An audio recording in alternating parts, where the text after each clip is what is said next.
Hello viewers, welcome back to my channel. In today's video, now we are going to see the important PYQs. It is a question paper of Maharashtra SET exam 2021. जो 2021 में paper हुआ था वो ये question paper है। ये मेरी video का थर्ड पार्ट है। इसके पहले मैंने ऑलरेडी 2 वीडियोस PYQ पे शेयर किए हैं। अगर आप मेरे चैनल पे नए हैं तो आप वो प्रीवियस वीडियो देख सकते हैं and you should share, like and subscribe my channel. Okay, so let's start. देखो यहाँ पे क्वेश्चंस PYQs तो है जो लास्ट एग्जाम में पूछे गए थे, बट उसका कॉन्सेप्ट भी मैंने यहाँ पे क्लियर करने की कोशिश की है। Okay, so the first question is there are 2 kinds of morphemes. ये क्वेश्चन था और ऑप्शन थे, ये क्लोज मॉर्फिम है, ओपन मॉर्फिम है, बाउंड मॉर्फिम है, फ्री मॉर्फिम, कौन से टाइप है। तो इसका अगर हम आंसर देखें तो मॉर्फिम के 2 टाइप्स होते हैं। There are free morpheme which can be stand alone as word like cat and run, जैसे अकेले हैं, एंड बाउंड मॉर्फिम जो होते हैं जो मिक्स करके अटैच होते हैं लाइक द प्रेफिक्स अन और the suffix S. So there are the 2 types, that is the morpheme. Option number B is correct, bound morpheme and the free morpheme. Okay, now free morpheme can function as a complete words on their own and इसके example हम देख सकते हैं book, happy, ये जो है इसके example है। Can be lexical meaningful word होते हैं और functional grammatical words like those. Bound morpheme क्या होते हैं? Bound morpheme can not stand alone, ये अलोन स्टैंड नहीं होते, ये हमेशा अटैच्ड टू फ्री मॉर्फिम, ये हमेशा फ्री मॉर्फिम के साथ ही अटैच रहते हैं। ओके, और मोस्ट कॉमनली अफिक्स या प्रीफिक्स या सफिक्स लग के ही आते हैं, जैसे एस लग सकता है, ED, LY, NES। So types of the bound morpheme, that is derivational, change the meaning or part of speech of the word, or the inflectional. These are the 2 types of the bound morpheme. Next question, which of the following is not written by the Simon de Beauvoir? The second sex, the ethics of ambiguity, addicts, a farewell to stud, and the female image. So the correct option is option number D, the female image. क्योंकि ये जो सिमन day ब्यूअर है उन्होंने ये work नहीं लिखा है, तो ये वर्क किसका है? The female image. The female image is a 1970 book by the Granny Greer and the became international bestseller and important text in the feminist movement. So Greer's thesis is that traditional suburban consumerist nuclear family repress women sexually and that is derives them. तो उनके और भी work है, जैसे selected work की list मैंने यहाँ पे दे रखी है, आप इसे वीडियो पॉज करके पूरा लिस्ट पढ़ सकते हैं क्योंकि बहुत सारे वर्क उन्होंने लिखे हैं, काइंड ऑफ ऐसे फॉर्म में है। और अगर द फीमेल इमेज पूछा है तो इसमें से अदर जो वर्क है ऑब्वियसली वो पूछे जा सकते हैं, जैसे कि the development of Byron satiric mode, The Ethic of Love Marriage in Shakespeare's Early Comedies, The Female Eminence London, ये पूछा गया था कि ये वर्क मतलब इंक्लूड नहीं है सिमन डे ब्यूअर का। एक अलग वर्क डाला जाता है और बाकी के उसी वर्क के डाले जाते हैं ना। Charles Dickens David Copperfield was first published in, तो ये तो बेसिक क्वेश्चन था। डेविड कॉपरफील्ड के हमें सारे वर्क क्रोनोलॉजी में याद करने, क्योंकि बहुत बार नेट एग्जाम में तो हमेशा इसकी क्रोनोलॉजी पूछी जा रही है, तो कभी इनके नॉवेल्स के कैरेक्टर्स पूछे जा रहे हैं मैच करके, फिर उसकी क्रोनोलॉजी पूछी जा रही। तो ये जो नॉवेल है David Copperfield is a novel by English author Charles Dicken, और ये कब पब्लिश हुआ है वो पूछा गया है। तो इसका जो करेक्ट ऑप्शन है it was the 1932, option number A. By the eminent David Copperfield detail his adventure journey. It was published as a serial in 1849 and 1850 and as book in the 1850. Okay. So David Copperfield also the partially autobiographical novel, very complicated weaving truth invention with the events following Dickens' own life. Okay. Then next question, Richard Howard establish, Richard Howard ने school of drama establish किया था, practical criticism centre, Birmingham centre और the contemporary studies या romantic school of poetry. तो Richard Howard obviously आते हैं, अगर आप सेट नेट की तैयारी कर रहे हैं तो आपको कल्चरल स्टडी के बारे में बहुत कुछ, कल्चरल स्टडी की एक बुक भी आती है जो मैंने फॉलो की थी MK नाइक की, तो वो एक अच्छी बुक है। तो रिचर्ड हॉवर्ड जो है established the Center for the Contemporary Cultural Studies, the CCCS, University of Birmingham in 1964 with the Stuart Hall। तो इन्होंने ये centre for contemporary cultural studies यानी कि CCCS, इसका फुल फॉर्म भी एक बार पूछा गया है। तो ये प्रोमोशनल मूवमेंट था जो लॉन्च किया था cultural study as a global field while his influential work the use of literacy in 1957। Then next question, in the golden notebook Doris Lessing examined, in the golden notebook जो है Doris का famous work है, इसमें उन्होंने किस चीज को examine किया है।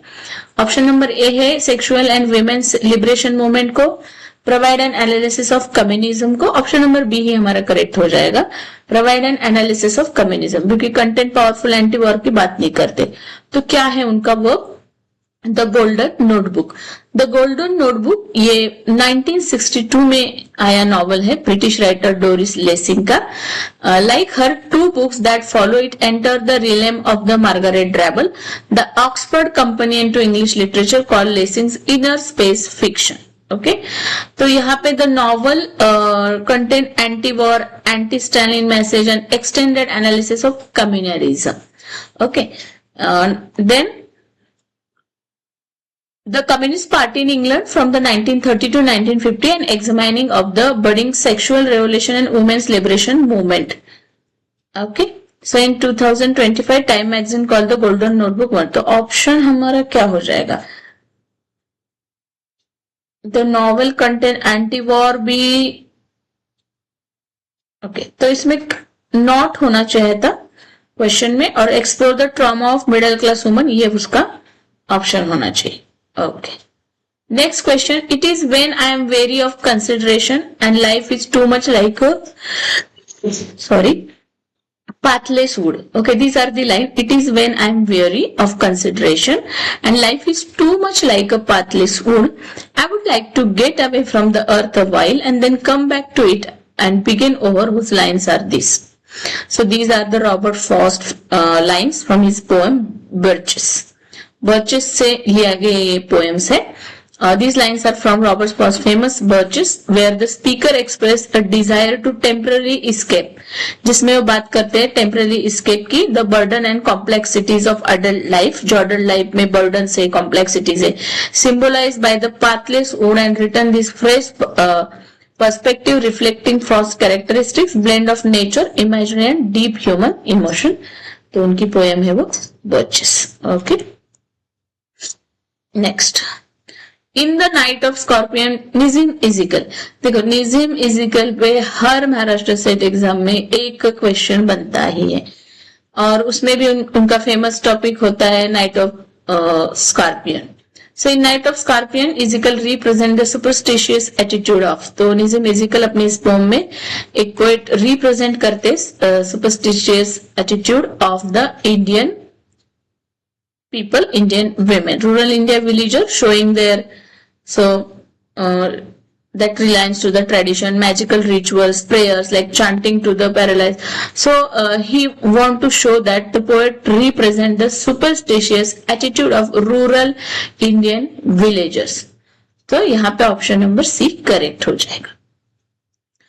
Question number 15, who authored the Twice Born fiction? Twice Born किसका वर्क है? श्यामला ए नारायण, पी लाल, मीनाक्षी मुखर्जी, महादेवी वर्मा। तो ट्वाइस बॉर्न फिक्शन जो मीनाक्षी मुखर्जी का फेमस वर्क है, इसमें themes and techniques of the Indian novel in English was authored by the Meenakshi Mukherjee, a significant Indian scholar and critic, the book being a foundational study of Indian writing in English, first published in 1971. Next, ये ELT language teaching का question है, communicative language teaching is, तो communicating language teaching क्या होता है, teacher focus होता है, material focus होता है, एक्सपीरियंस फोकस होता है, स्टूडेंट फोकस होता है। देखो communicative language teaching CLT is a language teaching approach that make communication primary goal, focusing on using language in real life situation rather than just learning and मतलब ये communicative language approach है, इसमें primary focus किया जाता है using language, real life के experience focus रहता है ये। तो ऑप्शन नंबर सी हम कह सकते हैं करेक्ट है, क्योंकि सिर्फ किताबी या ग्रामर रूल या आइसोलेशन नहीं पढ़ाते, तो एक इंटरेक्शन होता है, डेवलपिंग कम्युनिकेट कॉम्पिटेंस होता है, ऑथेंटिक सिचुएशन को टैकल करना होता है, like the through the activities like the role playing, problem solving, weaving the communication, okay, like this. Next, key principles of features. Now, goal to achieve the communication competence is effectively appropriately. तो ये learner centre होता है, student CLT जो है student centre भी होता है। Next question, who translated Derrida's grammatology in English? तो डेरिडा का ऑफ ग्रामेटोलॉजी जो है गायत्री स्पिवक चक्रवर्ती या गायत्री चक्रवर्ती स्पिवक ने ट्रांसलेट किया है। ये इजी क्वेश्चन था। तो next, who coin the term gynocriticism? तो गाइनोक्रिटिसिज्म जो है वो कॉइन किया है एलन शोवाल्टर। हमारा ऑप्शन नंबर हो जाएगा C. The term gynocriticism was coined by the American literary scholar Elaine Showalter in influence 1979 एसे। कौन सा ऐसे था वो? टुवर्ड्स ऑफ फेमिनिस्ट पोएटिक्स, और उसमें वो डिस्क्राइब करती है कि field of feminism literary criticism focus on the women as writer and development of a female literary tradition distinct from the feminist critic of male orthodox taste. Showalter work establish gyno critics on studying the female experience. Okay, so the key aspect of the gynocriticism क्या है, वो किस पे focus करता है? ये women centric approach है, examine करता है women's writing, their literary history and female subjectivity. Next, the famous term culture industry was coined by. So culture industry जो है उसे coin किया था थियोडोर अडोर्नो ने with the collaboration of Max Horkheimer. Okay, तो फेमस टर्म ऑप्शन नंबर हमारा एक correct हो जाएगा यहाँ पे। The famous term cultural industry was coined by the German critical theorist Theodor Adorno and Max Horkheimer. Core member थे Frankfurt school के। In the 1944 ऐसे उनका एक ऐसे आया था, उसमें उन्होंने एक टर्म कॉइन किया था और वो ऐसे था culture industry enlightenment as a mass deception. Later publish in their 1947 book dialectic engagement to describe the mass produce cultural goal. What is the pen name of Charles Lamb? Charles Lamb का pen name सबको पता है, Eric Blair. ये भी बहुत easy question था। Who first used the term metaphysical for Donne and his followers? देखो metaphysical poet एक सेपरेटली बहुत इंपॉर्टेंट टर्म आता है जिसे पढ़ना जरूरी है, जिसके पोएम क्रोनोलॉजिकली उसके राइटर्स पता होनी चाहिए उस टर्म के। तो ये टर्म जो है ये नाम किसने दिया था इन राइटर्स को? तो ये कॉइन किया था जॉन ड्राइडन ने। फर्स्ट उन्हें मेटाफिजिकल पोएट बोला था। To criticise Donne's abstract style in 1693 it was literary critic and poet Samuel Johnson who later coined the term metaphysical poet to describe Donne and his follower. तो हमारा correct option हो जाएगा Ben Johnson. Okay, तो John Dryden first metaphysical ये word coin करते हैं, but जो हमारे सैमुअल जॉनसन है उन्होंने ये लेटर टर्म क्वाइन किया था और उन्हें कहा था कि वो जो ड्राइडन है, जो अब्राहम कॉले है, ओके, तो उनको उन राइटर के लिए जैसे हर्बर्ट एंड्रू मार्वल, इनके लिए ये टर्म क्वाइन किया था मेटाफिजिकल पोएट। और in book 1781 book lives of the poet most eminent English poets characterising there intellectual and witty complex comparison. So John Drayton first applied the term Donne's poetry. Nothing how Donne affect the metaphysics. ऐसा Dryden ने कहा था 1693 में, और बाद में Samuel Johnson उसे formalise करते हैं और एक टर्म कॉइन करते हैं और उन्हें कहते हैं metaphysical poets. Next question, blank verse consist of. अभी ब्लैंक वर्स क्या है तो उसमें क्या कंसिस्ट रहता है? तो ब्लैंक वर्स जो है इसका हम आंसर बता सकते हैं, that is unrhyme line of iambic pentameter. तो कहाँ पे आयम्बिक पेंटामीटर? हाँ, first option number A is correct here. तो ब्लैंक वर्स क्या होता है? Blank verse consist of underline line of iambic pentameter. तो इसके की कैरेक्टरिस्टिक्स क्या है? No rhyme, the line does not end with the rhyming pattern. Iambic pentameter मतलब unrhyme iambic pentameter, each line generally contain 10 syllable divided into the 5 Ambience, और जो 5 एम्बेंस है वो अनस्ट्रेस रहेंगे followed by the stress syllable, जैसे the, डम। Okay, structure, it maintain the consistent regular rhythm and mimic natural English speech.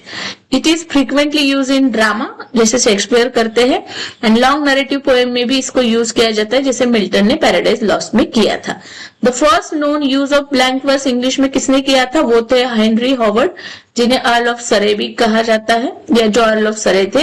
Is the translation of Aeneid compose in 1540। Okay, he may have been inspired by the Latin original since classical Latin he did not use rhyme, so he was first introduced in it. Next, who has marked that this endeavor is enviling morality with wit and to temper? पर ये बहुत deep में question पूछा गया, मैं बोलूंगी इसका level हम देखें, क्योंकि ये जो है जोसेफ एडिसन जो है रिमार्क करते this Endeavour in Spectator. Spectator को अगर हम पढ़ेंगे ना तो उसमें चौथा या पांचवा लाइन आता है, उसमें ये बोलते हैं ये कि Joseph Addison remark that this Endeavour in the Spectator. किसमें आता है? जोसेफ एडिसन द स्पेक्टेटर में आते हैं ये लाइन्स। और क्या है वो? Enliven morality with wit and temper with morality, meaning he aimed to make the moral instruction, entertainment and witty discourse. So who said? Joseph Addison said with the richer still for the spectator. और ये दोनों ने spectator में ये बात कही है। When the introductory issue of the spectator published in 1711, तो पर्पस क्या था इसका? The bring philosophy and moral improvement out of the libraries. Now, who was the Joseph Addison? Joseph Addison, 1672 to 1719, was an important theorist of English sociability in early 18th century. He was the best known for his contribution to his periodical essay. और periodical essays में मैंने एक separate video बना रखी है जो आपको मेरे चैनल पे मिल जाएगी, मेरे टेलीग्राम चैनल पे भी आपको मिल जाएगी। The Tatler 1709 1711, The Spectator 1711 to 1712, फिर आता है The Guardian 1713। तो इस तरह से इनके periodicals फेमस है। Okay, Then the Harmony of Church is authored by, तो ये किसने लिखा है? एक्चुअली ये एक कलेक्शन ऑफ स्पिरिचुअल पोएम्स है। ऑब्वियसली हम एलिमिनेटेड मेथड से भी इसे कर सकते थे, क्योंकि ये शेक्सपियर का वर्क तो नहीं है, ये मिल्टन का भी वर्क नहीं है, एज वेल एज हम बोल सकते हैं कि सिडनी का भी वर्क नहीं, क्योंकि ये हम डीपली पढ़ते हैं शेक्सपियर को, सिडनी को, तो मिशेल ड्राइटन का ये वर्क है। तो the harmony of church was a collection of spiritual poems paraphrasing the Bible, was authored by the English poet Michael Drayton, और ये पब्लिश हुआ था फर्स्ट टाइम 1591 में। Drayton early work focus on the religious themes. तो थोड़े से हम पढ़ लेते हैं मिशेल ड्राइटन के बारे में। Michael Drayton was an English poet थे, उनका टाइम पीरियड है 1563 to 1631, who came to prominence in the Elizabethan era, continuing to write through the region of James I and into the region of Charles I. Many of his work consisted of historical poetry. He was also the first English language author to write odes in style of the Horace. Okay, उनके major work मैंने यहाँ पे दे रखे हैं, इसे pause करके पढ़ लो। आइडिया ऑफ मिरर उनका मेजर वर्क है। England historical epistles, Polyolbion, Nymphidia. देखो अभी उनके अगर स्पिरिचुअल पोएम्स कलेक्शन के बारे में पूछा जा रहा है तो हमें आइडेंटिफाई करो, इसमें 4 ऑप्शन देके एक आध वर्क इसमें से डाल सकते हैं। Nymphidia, the Muses, okay, and the other work. Ode to the Virginia voyage also उनका पोम है। Then A unit of 3 line of words that rhyme together is called, उसे ट्रिमिट कहा जाता है, ट्रिसेट कहा जाता है, ट्रिपलेट कहा जाता है, ट्रिसेट कहा जाता है। देखो टेरसेट और triset. Now a unit of 3 line words rhyme together is called the triset. Option number B हमारा करेक्ट है। एक स्पेसिफिकली ट्रिपलेट आता है, 3 line rhyme ए या part of the large structure like terza rima, ABA, BCB, CDC, where they interlock rhymes. Based on the provided search result that हम बता सकते हैं कि टेरसेट क्या है, ट्रिपलेट। ट्रिपलेट कोई टर्म नहीं होता है इसमें से, ये जो है ये तो जाएगा ही। बाकी के 3 टर्म क्या होते हैं हम देखते हैं। ट्रिमेट कोई टर्म नहीं होता, टेरसेट होता है, ट्रिपलेट होता है, टेरीसेट होता है। तो ट्रिपलेट जो है एक specific type of tercet where all 3 line rhyme together, जैसे कि ए। और ट्रिसेट क्या होता है, no definition provide in search but tercet is any 3 line of stanza. Triplet is specific type of a tercet, that monorhyme, and haiku is the form of unrhymed tercet. Okay. Next, contrapunctional reading. Contrapunctional reading strategy that bring out the contradictions built into the text was developed by whom? तो किसका है ये contrapunctional reading? Louis अल्थज़र का, Edward Said का, आयर Richard या Clint brooks. So the concept of contrapunctional reading was coined by the influential Palestinian American theorist Edward Said, who introduced in his 1993 book Culture and Imperialism was a method of analyze text and simultaneously considering both the colonizer and the colonized. तो इसके की aspect contrapunctional reading क्या कहना चाहते हैं Edward से? Dual perspective है ये, reading a text while being aware of both the dominant metropolitan narrative and suppressed histories. Historical concept connecting literary work to their specific colonial and imperial background. Musical analogy borrowed from the music. So this is how it is a work by Clint Brooks नहीं, Edward Said, contrapunctional reading. Who among the following is not a prose writer? Roy Campbell, A.E. Cooper, Lord Dunstan, Somerset Maugham. So the correct option is यहाँ पे Roy Campbell, A, because Roy Campbell was primarily a poet known for his satirical and lyrical verse while he engaged with the other form of writing. A.E. Cooper was an English writer primarily known for his numerous short stories. Lord Dunstan was the Anglo-Irish writer and dramatist famous for his literary work fantasy. Somerset Maugham was a prolific English playwright, novelist and short story writer. Okay, तो हमारा option A is correct. Next, Thomas Hardy's dynasties and dynasts ये क्या है? तो Hardy का ये epic drama है, epic poem है, तो option number C is correct. Thomas Hardy's the dynasty is an epic poem, monumental work in verse form and prose, and that chronicles Napoleon War, blending historical event with the metaphysical commentary from spirits. That is why it is an epic drama or epic poem. तो option number C is correct here. और ये publish in 3 parts में publish हुआ था. पहला part 1903 में, 1906, 1908. Okay, इसके content क्या थे? Panoramic portrayal of the Napoleon era or the focusing on the battle like the Trafalgar and the Waterloo. Okay. Next, the concept of deep structure and surface structure was given by. Deep structure और surface structure ये concept किसने दिया था? तो obviously ये concept famous है Noam Chomsky का. जो बच्चे टीचिंग एप्टीट्यूड में हम पढ़ते हैं तो नॉम चॉम्स्की को जब पढ़ते हैं तो ये कॉन्सेप्ट पेपर 1 में भी आता है, पेपर 2 भी में आता है. जो सीटीईटी का प्रिपरेशन करते हैं उनके लिए भी नॉम चॉम्स्की इंपॉर्टेंट हो जाते हैं. So the concept of deep structure मतलब underline meaning and surface structure मतलब spoken form was introduced by the linguist Noam Chomsky, was a central part of his theory of transformational generative grammar in 1950 1960. तो क्या है deep structure and surface structure? Deep structure the abstract underlying representation of a sentence that hold in fundamental meaning. और surface structure क्या है? Actual tangible form of sentence, it is spoken और written. Okay, तो इसके example भी हम देख सकते हैं. The sentence John is eating an apple and an apple is being eaten by John has different surface structure but share the same deep structure. मतलब John is eating an apple is an apple is being eaten by John is a structure is different but the meaning have the same. Okay, identify the figure of speech from the following line. And 100 years should we go to praise tiny thine eyes and or thy forehead gaze, 200 to adore each breast but 30,000 for the rest. Irony है, मेटोनॉमी है, hyperbole. Obviously ये hyperbole है. और ये कहां से लिया गया है, ये लाइन कहां से लिए गए वो भी हम देखते. Primary figure of speech in this line from Andrew Marvell's to his coy mistress. Very very famous poem, इसके लाइंस भी आते हैं पेपर में। हाइपरबोल कैरेक्टराइज करता है एक्स्ट्रा एग्जार्गेशन और बढ़ चढ़ा के बोलते हुए दिखाई देता है। Then question number next, down cemetery road is the title of D J Enright's article on poetry of. देखो डाउन सिमेट्री रोड एक टाइटल है, D J Enright article on which poetry पे बेस है। So D J Enright article down cemetery road is review of the poetry of Philip Larkin. Option number B is correct here, especially from his collection Whitsun Wedding using a line from the Larkin's poem। तो ये Larkin, Philip Larkin के poem से लिया गया है, roads revise to explore the themes of life, work and mortality. Okay, next question, identify the autobiographical novel of George Eliot. तो George Eliot का autobiographical novel the mill on the floss है।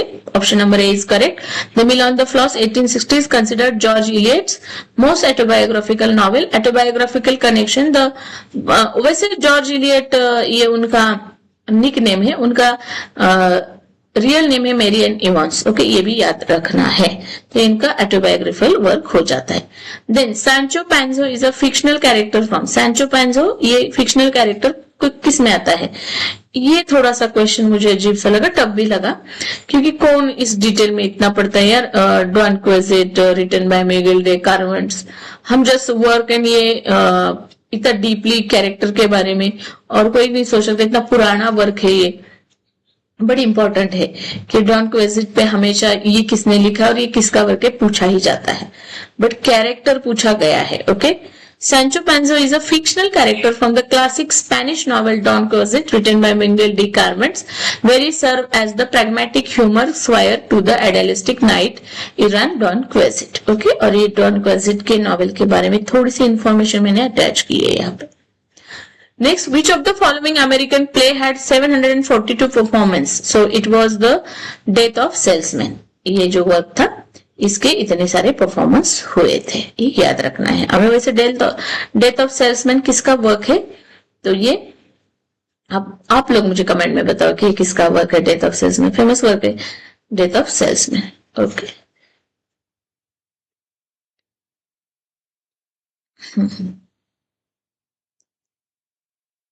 Curries and Other Indian Dishes is a work by। Curries and Other Indian Dishes ये work किसका है ये हमें पूछा गया है। So R K Narayan, Mulk Raj Anand and Rudyard Kipling. It is a question for you people. Okay.